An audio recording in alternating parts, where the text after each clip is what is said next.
Chris Rogers and Sam Robson put on a record opening stand for Middlesex against Surrey as the home side produced a stunning fight back on the penultimate day of their LV County Championship match at Lord's.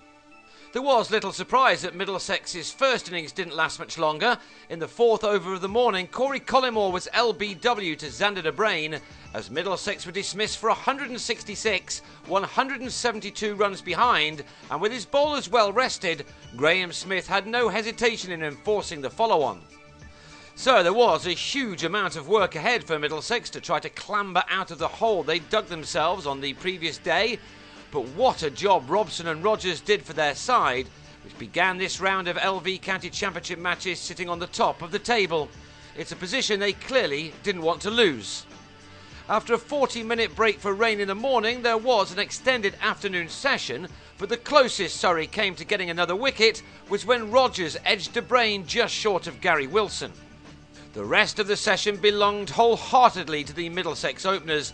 The pitch had certainly improved, and it was hard to believe now that 15 wickets had fallen on the second day of this contest.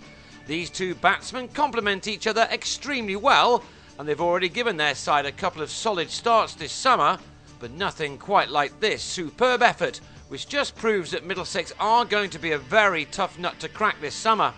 Neither batsman had to force the issue, batting with a sound defence and rarely missing out on anything to score off.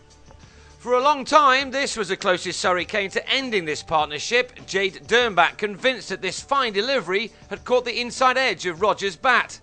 It hadn't. Robson was strong if given any width, and this boundary off Dernbach, his ninth, took him to his fourth half-century of the season. It had been a gutsy effort which had used up 79 deliveries. Rogers was not far behind, reaching his own 50 off 94 balls, and innings including 5 fours. By this stage, this pair had taken their partnership to 108, but they were nowhere near finished yet, as the Surrey attack struggled to find a way through. A large percentage of the runs scored by both informed batsmen came in the arc between point and third man. They had plenty of time to play their shots, and were, of course, by now seeing the red thing as if it was medicine ball sized. That was in spite of the pitch perhaps speeding up a little on this day. Maybe that helped the batsmen, who naturally enjoy the ball coming onto the bat. The 172-run advantage from the first innings had seemed to be a match-winning one at the start of the day, but Surrey may have now been fearing the worst as the runs were accumulated in an untroubled manner. Whatever Surrey tried, these two were equal to it, as that lead was disappearing with no sign of a breakthrough. To their credit, the visitors kept plugging away, and you certainly can't fault the efforts of Dernbach, who floored Rogers even though he was now in the 90s.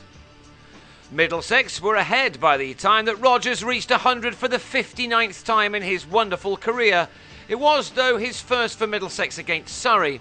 It was a magnificent effort, with the ton being accumulated off 185 deliveries with 9 fours. For years this man has been scoring runs for whoever he plays for, and an innings such as this against a fine Surrey attack will have the England camp taking notice, with the 35-year-old now set to return to the Test arena in this summer's Ashes. Robson may also have an international future ahead of him. His 100 used up exactly the same number of balls, 185, and arrived only 4 minutes after Rogers. You wouldn't be surprised to see the two of them choosing curtains together. This was the 6th ton of the 23-year-old's career. He will score many more.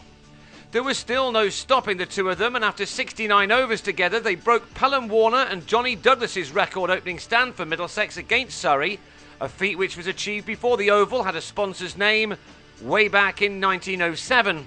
The way they were going, they had the county's best ever opening partnership of 372 in their sights. But they had to make do with a stand of 259, as Robson on 129, 17 short of his championship best, tried to pull a short ball from de Brain, only to nick it behind. He deserved all the applause as he trudged back to the pavilion. After waiting for 73 overs to get out there, it was perhaps not too surprising that Joe Denley didn't last too long. On 12, he edged the deserving Dernbach to Vikram Solanki. And Surrey almost picked up the wicket of nightwatchman Stephen Finn before the close. He, though, survived this elongated appeal from Tim Linley. So Middlesex will go into the last day on 283 for 2, with Rogers still there on 131. He needs another 43 to surpass his previous best for Middlesex. The home side lead by 111 runs and perhaps haven't given up hope of turning a desperate position into a fabulous win on the final day.